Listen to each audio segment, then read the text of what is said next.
Do you think, and I'd like to understand if you have a perspective on end users to see if these are features that are important, if you have, as an expert in this area, if you have advice on how people should be thinking about, you know, building on what exists, retrofit into existing hardware and software, and using humans as pickers and not necessarily replace them.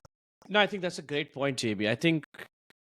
I feel like humans are gonna be important for warehousing space. I think that's one of the reason I name my podcast Robot Forward Warehousing Podcast and not an automated podcast, because I feel like it's gonna be robots are gonna be there in warehousing space, no doubt about it, and I think they should be, they must be, but that doesn't replaces human. It augments human beings because they are, again, as you said, ambidextrous, smartest MVP on the floor. So I completely agree to that sense, saying that it's going to be human forward, human robot forward, human augmented warehousing space.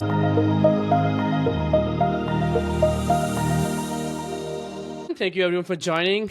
This is your host Parth Pithani with Robot Forward Warehousing Podcast, and today I'm joined by JP and Kim from Cartesian Kinetics. Both amazing individuals. Met them both at Modex 2024 this year. We had such a good time. Learned us so many things about Cartesian kinematics when we were there. They hosted an amazing event. Met so many smart folks there. So I'm glad that they are able to spend some time today with us. Just help us understand the micro fulfillment space, the problems they're trying to solve, and what they're building. So thank you, JB, and thank you, Kim, for joining. JB, why don't you go ahead and do a quick intro, and then I'll ask him to do the same. Hey, Parth, thank you so much for having Kim and I represent Cartesian Kinetics at your warehouse robotics podcast. I've been following your podcast for the past few months. It's amazing. It's been a great learning experience listening to you and all your other guests. So thank you so much for having us over here. As a personal introduction, I'm a robotics engineer. I've spent the last 20 years designing and building robotic systems for various industrial and material handling applications. I'm the founder of Cartesian Kinetics. At Cartesian, I kind of helped build the product up from scratch a couple of years ago. And as the CEO, Kim and I are now working on getting the product out to the market to where we think there is a tremendous opportunity for automating warehouses or processes in warehouses where there's a whole bunch of investments that happened in the past to bring manual processes into automation. We believe that there's a tremendous opportunity to retrofit robotics into existing picking processes primarily, and that's what we do at Cartesian. Thank you so much for having us here. Awesome. Thank you. Parth, thank you so much. We're so excited to be here and talk to you about robots and everything great with micro-fulfillment and warehousing. A little bit about me. I've been in the industry for about 17 and a half years now. Started out in the 3PL space, so kind of operations heavy. But that kind of area of my life really helped me as I progressed in my career through 3PL operations, mission critical shipments, service parts, logistics, to the tech space, right? So when I finally got into the tech space about 9 years ago, I had a good background of what the pain points were for people in warehouses and fulfillment centers. So it really helped me design solutions for them depending on what I was selling at the time. And at that time, it was machine vision scanning. And then I went into robotics. So the robotics industry is ever changing. It's super exciting right now. Worked for 3 startup companies. So really excited to talk to you today about how we can help your viewers and what you're seeing in the industry. So thank you for having us. Oh, of course. I don't. First of all, apologies. I messed up the name in the beginning. It's Cartesian Kinetics. Apologies for that. So everyone, listeners, this is not kinematics. It's kinetics. So I know JB will text me after that for that. And folks who don't folks who don't know, me and Kim actually worked together for some time at Berkshire Grey. Amazing individual. I think, as Kim is being humble, saying that 17 years, but from those 17 years, I think she has amazing view on the industry, amazing coming from an operator, being into the tech world. I think when you talk to her, I think you'll just realize how much value she can bring into a team. So when we started working together at BG, I was pretty much taking notes every time we were talking. So I appreciate her joining as well on this podcast and just help us understand the industry. Thank you, Parth. Awesome. So, going to the first question, and JB, Kim, whoever wants to take it first, but I'll start. Well, how about I ask JB first, actually? JB, tell me, is micro fulfillment a strategy or a warehouse? Ooh, that's a very loaded question, right? And I think, and you've asked a question that's very close to my heart. But I think in order to answer the question, I want to zoom out a little bit and look at where the fulfillment industry is going by and large, and then see what is the relevance of this term micro fulfillment, and then evaluate whether it's a strategy or a warehouse, right? I think what's happened over the past few decades is there is a transformation in the way brands, retailers have been looking at putting product in the hand of consumers.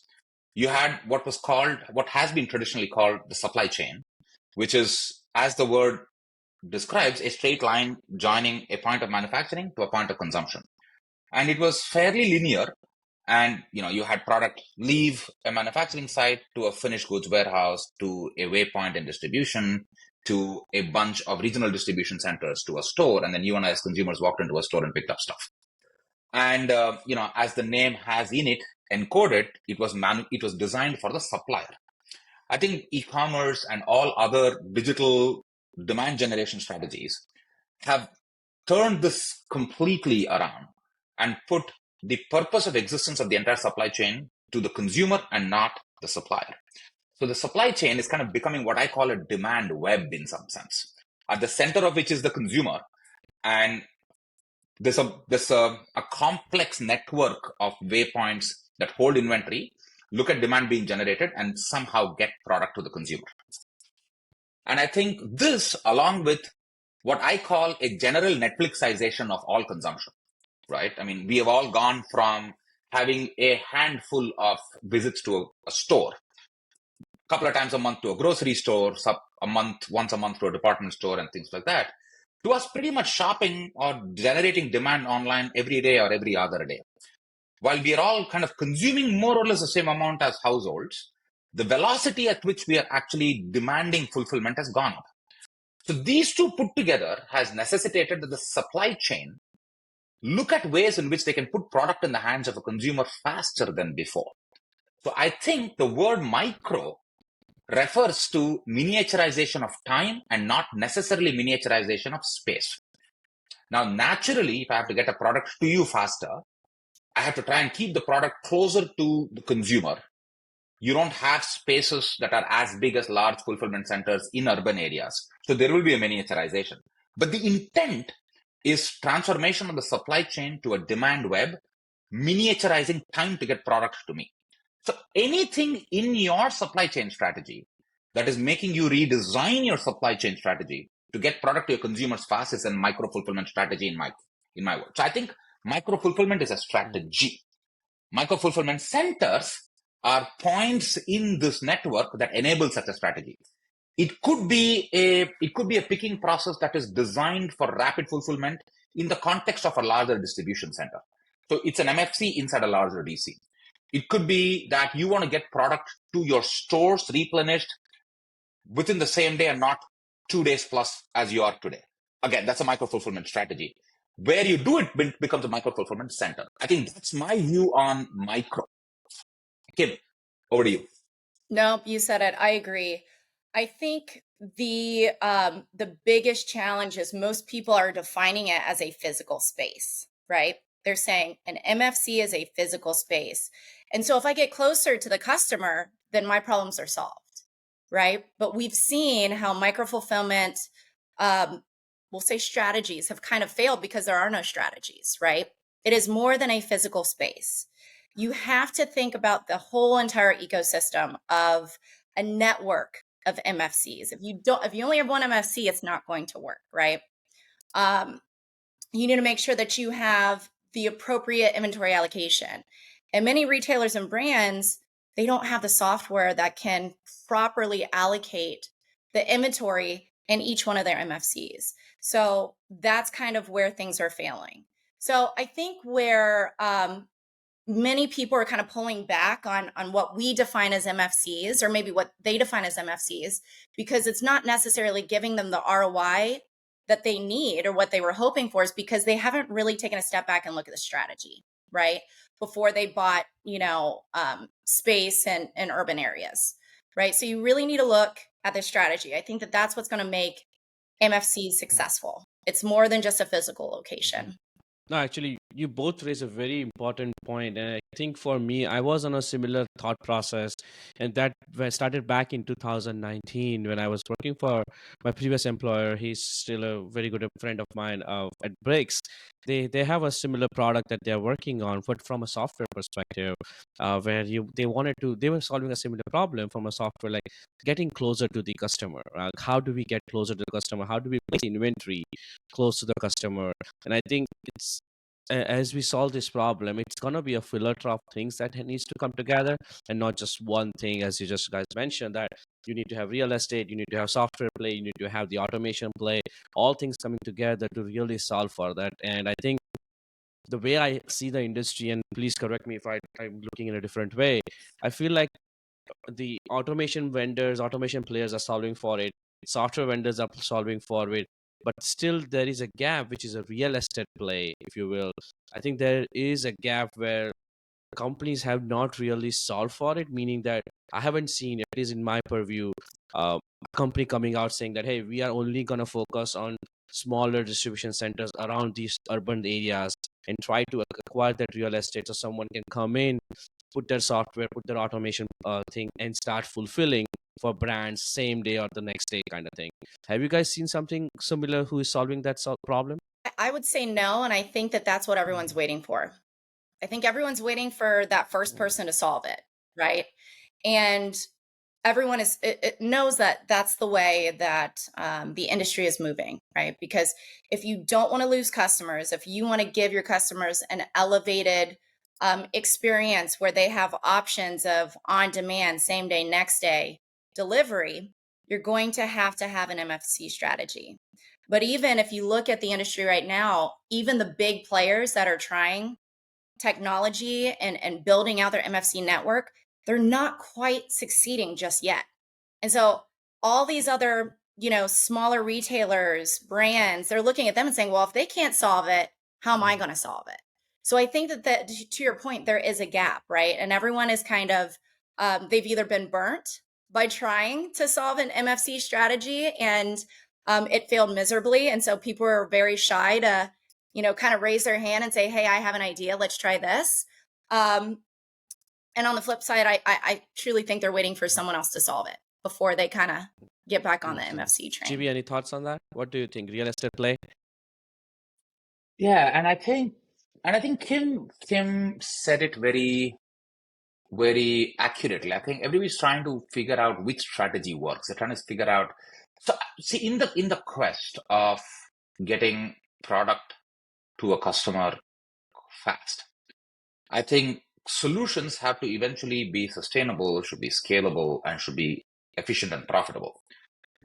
It's one thing to burn money holding product next to a customer and then kind of get it to the customer's hand, but it's not efficient, it's not scalable, it's not sustainable, right? So I think there are different models that are being tried out right now. Each large retailer, I think, is trying a different way of doing this.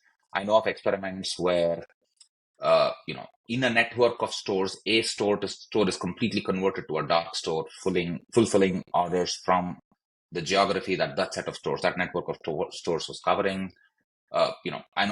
We all know of experiments where people are picking from shelves in a store to fulfill e-commerce orders. So I think there are different experiments that are being conducted. And I think the broader retail space is waiting for results from one of these to emerge before that can become the strategy that can be deployed and scaled. So you bring up store fulfillment as a point in your conversation, JB. So just I'm in a I'm have a conflicting idea right now. I just want to make sure I clarify. So when you think about store fulfillment, in-store fulfillment, like Target, which is very famous for doing that, versus micro fulfillment centers, once you have a strategy, you have centers. Are the two different things or similar things but in a different size? How would you define it? See, in my view, right, I think these are all different ways to cook the same dish. And the dish that we're all trying to cook is to get a product to us fast, right? I think the problems that people are solving are And it's life coming a full 360, right? Before the advent of e-commerce, the US had 1.4 distribution centers or fulfillment centers. They were just called stores, right? I mean, you went to a store, you picked up a product, you fulfilled your need for getting a product. And then, 10% of retail went online, and you had a few thousand distribution centers or fulfillment centers emerge across, everybody from an Amazon to the long tail of small retailers, fulfilling this 10% of the demand. And that took 20 years for the industry to stabilize, to ensure that predictably we can get product in a committed certain window of time to a customer, not have products at loss, not take inordinate amount of delays, etc., etc. But consumer buying patterns and habits have evolved in the 20 years that we can't now wait for it to take 3 days to get something delivered to us. We want everything delivered the same day. So I think there is a concept that is emerging that I subscribe to, which is what I call fulfillment from the edge. And these are all very cloud-like analogies that the industry is beginning to draw. Traditional fulfillment strategies use hard disk analogies, but micro fulfillment and fast fulfillment analogies will now be more cloud-like in nature because it's becoming, a network. It's becoming a web. So there is this concept of fulfillment from the edge, where you have distribution centers that are regional in nature, pushing product out to the periphery, which is where proximity to customer is. And this edge points could either be the back of a store. It always freezes on the good or a dedicated spots. distribution center, or a dedicated dark store, or a dedicated micro fulfillment center. So it's like a full circle. Yeah, I would agree, Parth. The way that I look at it is that a back of store could be an MFC, right? It just depends on the operations. For an MFC, I think it needs to support other stores, right? Or support multi-operations, meaning store replenishment and e-com orders, right? So I think, the way that I look at it, a back of store could be an MFC, and you can utilize your network of stores as MFCs. So where you would have one store, technology in the back of one store that supports, let's say, 15 stores in the area, right? For store replenishment, in addition to e-com orders in that radius. So I think it's kind of, to JB's point, it's one and the same. It just depends on what operations you have in that particular location. And I think that's such an important and distinctive point that I think industry needs to know. I felt like terms are being thrown around everywhere, right? I have a store fulfillment, I have back of store fulfillment, I have micro fulfillment. But at the end, I think as JB and Kim, you both touched on, is like it's fulfilling from the edge and being as close to us customers, right, as possible. Like it goes back to my earlier grad school days when we had a supply chain case study where, like, hey, you go to the end of point of consumption, put it customization till the end, so that way you can manage a supply chain. So it's as JB said, it's just 360, right, coming back all together. And I think it's important to know as an industry as well, like terms are being thrown around at the end, but what problem you're trying to solve. And the problem, micro fulfillment strategy or in-store, back of the store, is just problem is trying to be close to the customer. I think that's a problem we all are trying to solve for. So I think that's the key takeaway for listeners. I feel like that everyone wants to be closer to customers, and I think everyone should be, so that way your fulfillment times are lesser. I think changing gears a little bit, like not changing gears, but a tangential on that as well. Like as we talk about being close to customers, as close as possible, it feels like most of this would be music to brands, like let's say Nike, right? For example, Nike 2040 is tomorrow, right? Kind of thing. And we want to have this, our stores as a experience center, like have a good experience. Let's say Atlanta will have, let's say, a good Air Jordan drops, and now everyone go feel it, touch it, see it, how it looks, and order it on the store, but it will be shipped to your home next day or the same day by someone else who is 30 miles away from the suburbs of Atlanta. And that way they are not holding premier real estate in the prime space in Atlanta, but they're still able to ship it from somewhere a little bit away from Atlanta and still manage the costing. Is that what you would expect as a good use case of a fulfillment strategy, micro fulfillment strategy?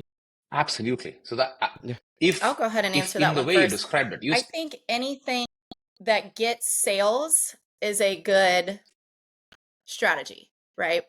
And the best way to get sales is give your customer as many options to buy, because everybody likes to buy in different ways, right? Some people like to go in, shop, try it on, touch it, feel it, like you said. There's other people like me that don't have time, and I'll order 2 online and hopefully return the other one, right? Which, returns is a whole nother beast.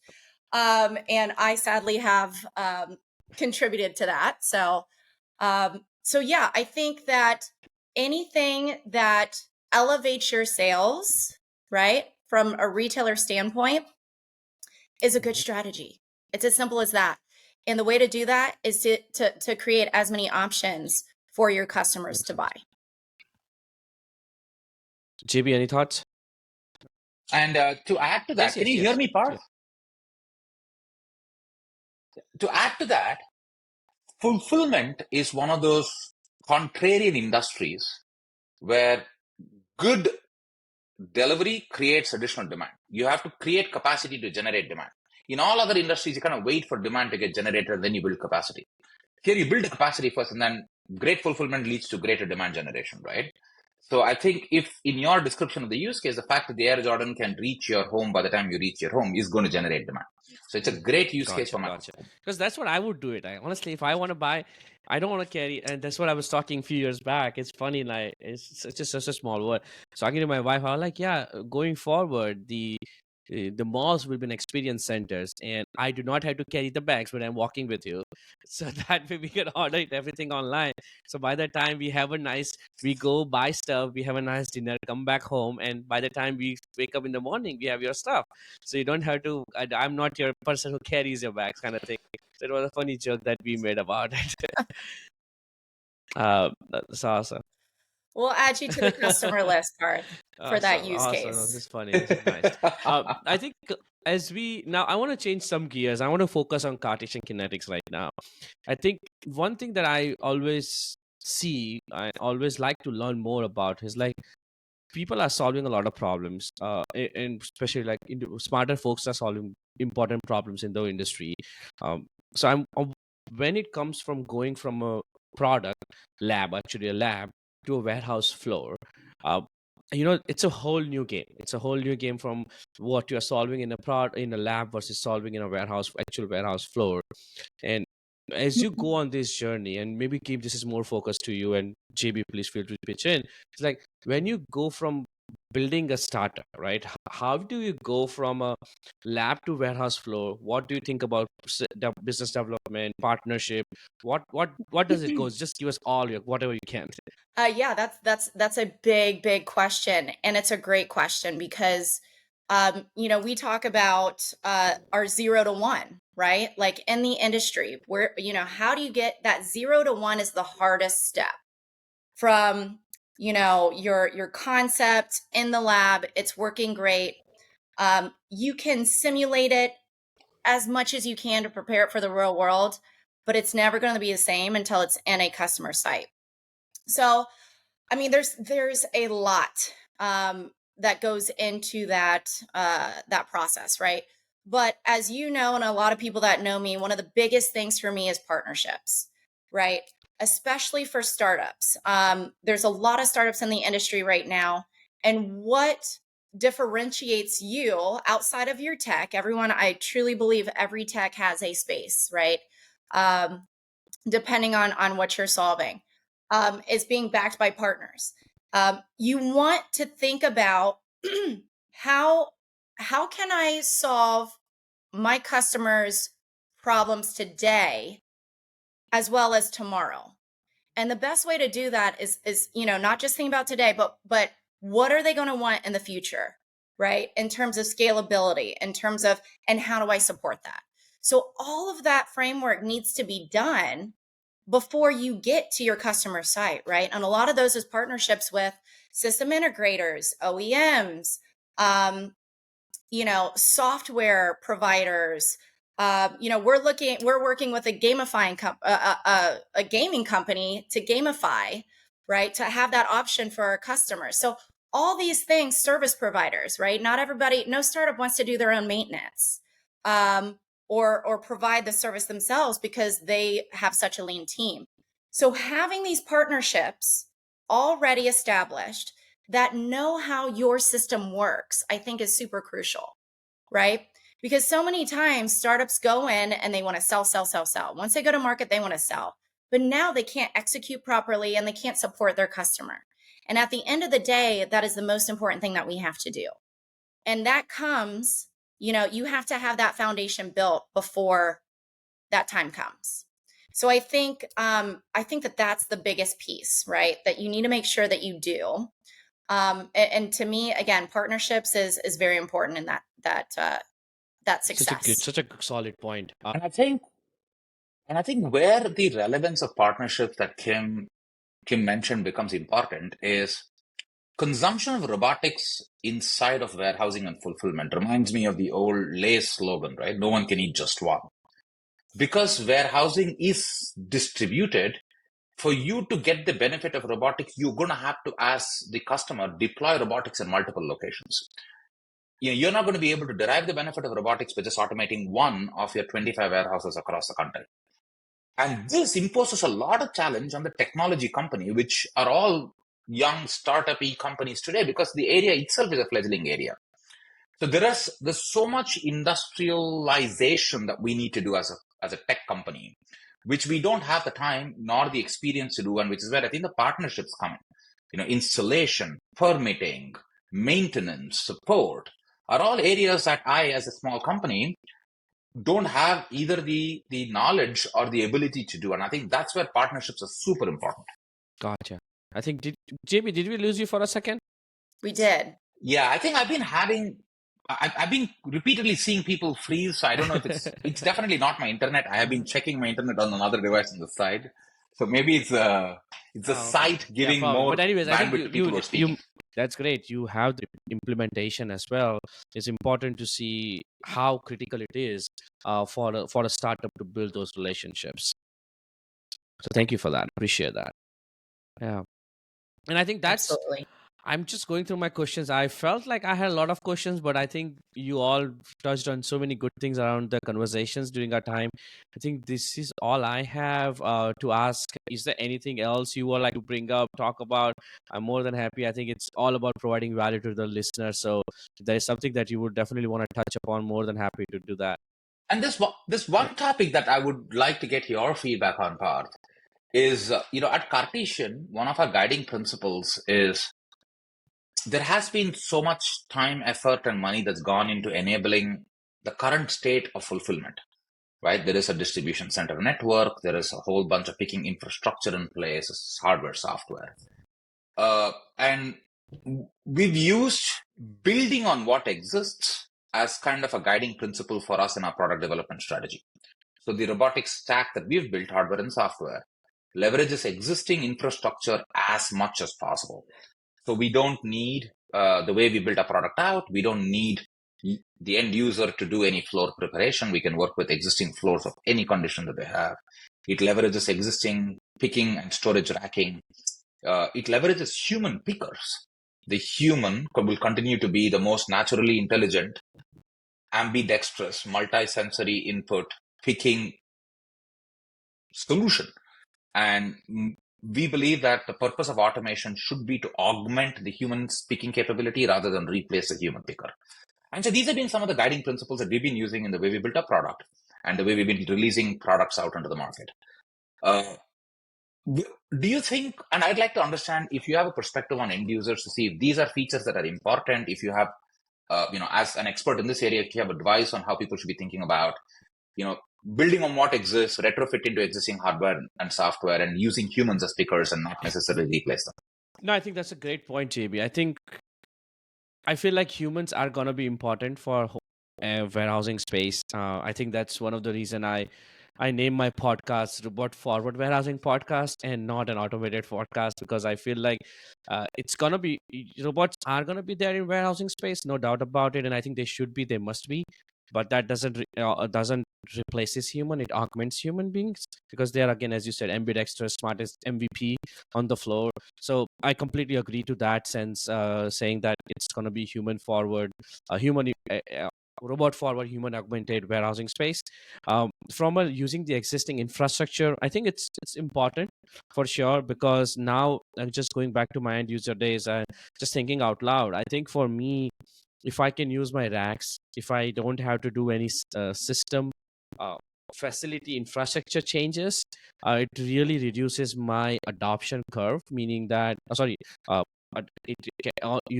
helps with catalyze my adoption, because now I can really go and just make 5 bullet points that, hey, to implement this solution we need A, B, C, and D. That's pretty much it, and the solution will be live, and we will see this much improvement in our throughput, because uh, and those 5 changes or 4 changes are very less invasive to my existing operation. If I can sell that picture to my operations team, they will love it, because at the end, I'm very vocal for this thing I'm about to say is like, warehouse operators are paid to ship orders, not to learn new technologies. So if they can ship their orders on time, meeting their SLAs while implementing new technology, they will love that, because at the end they are responsible for the P&L of the warehouse. They can show more profitability. They will have a better bonus. That's great for them. But they do not get time. They do not have time to go and, hey, Paul, can you get on a demo with me this? Oh, I cannot go to my warehouse leader and say, hey, do you have 10 minutes? I want to show you a cool new video that will, I don't know if we can use it or not. That's not going to fly with him or fly with her. So for me, when I make a case as an engineering team to my operations leadership, I'm going to be saying that these are the 5 changes. This much the impact would be, because we are changing X, Y, and Z. And once we implement it, we will see this throughput changes. And to maintain this, you will need, let's say, 1 FTE or 2 FTEs, or we don't even need FTEs, because someone else will come in and do the maintenance of it. If I make a business case around that, that will definitely fly well. And one of the best benefits of using an existing infrastructure is that I'm reducing my time to implementation really quickly. A lot of times you have the right solutions, right ROI numbers, but if you don't get the teams to support it, teams to execute it, then that you will not be able to make that a reality. We have seen many cases where IT becomes a bottleneck because they have so many other priorities they need to solve for. We have to go to external vendors to hire an IT resource to do that. Similarly, for project management teams, where we don't have a project manager to solve for it, we have to go external, find a project manager. And I think that overall, that's the sense that I feel like, if you can reduce the in the changes that need to be done in a way which are less invasive, there are better chances for a robotic solution to make it quicker and easy to implement. Yeah. I think you hit on a really great. Basically reduce friction. Yeah, and I think that is, and I would agree with you wholeheartedly on that part. I've seen where the lack of the ability to retrofit existing materials, but not only just materials, processes, right? So many times, if you talk to your customers, your prospects, they don't want to change their process. And when you go in there trying to sell a robotic solution, many times I've seen where it's kind of shoehorning and saying, scrap what you got and let's, do this whole new thing. And that is huge friction on the operation team. And the operation team at the end of the day is your team that's getting stuff done. And so the last thing you want to do is make them upset, right? You want to enhance their performance. You want it to be easier. You want it to be, in a lot of ways, not much different, right? Just automated of what they're used to doing. So I think that's a really great point. Putting a packing station 2 feet away. So for my operations leaderships, I do not want to upset my operations leadership for sure. So I did. Yeah. Imagine anyone yelling at you. You have to understand, right? Honestly, the leadership and operations leadership, they are struggling. So they have so many things that they have to struggle with, right? And I cannot just go out and add new variable to them, which is not their day-to-day life. Conveyors, packing station is not day-to-day thing. That thing is humans. That thing is pushing orders. That thing is meeting SLAs, talking to clients, and making sure they are happy. And when I go out and say, hey, no, just push the packing station 2 feet, 2 feet times 20 feet, I'm already occupying their storage area or going into the maintenance. That's not going to how it works. So I think folks really don't understand that. And I'm one of those, I'm responsible for that mistake as well in past, where I like, yeah, just change this process. It will be easy. But in reality, it's not easy. Things it's even the 2 foot distance can make a lot of changes. So I think that's what I want to have listeners understand as well, that operation leadership has so many things riding on themselves that you can just expect them to be okay with any small changes until and unless you prove that the change will bring in this benefit. I'll be there to handhold you, and there will be someone to take care of the change if that change doesn't go as it was planned for. Awesome. This Exactly. has been great. Thank you, JB. Thank you, Kim, for your time. I think this was micro fulfillment. It's gonna be it's gonna be interesting topic for everyone. I think as the market evolves and as the industry evolves, I think this video episode might be the most watched video episode in a year from now, probably. In fact, we'll be more than happy to show you. We'd be more than happy to show you our technology working in a micro fulfillment context. Anytime you're up in the Bay Area, the next time, feel free to drop by. Thank you so much for your time today. It was our pleasure. You have been listening to Robot Forward Warehousing Podcast with Paul Pithani. Stay connected with us by subscribing to the show on your favorite podcast player. If you like what you heard, please rate us and help us reach more warehouse robotics practitioners. Thank you for listening. Until next time.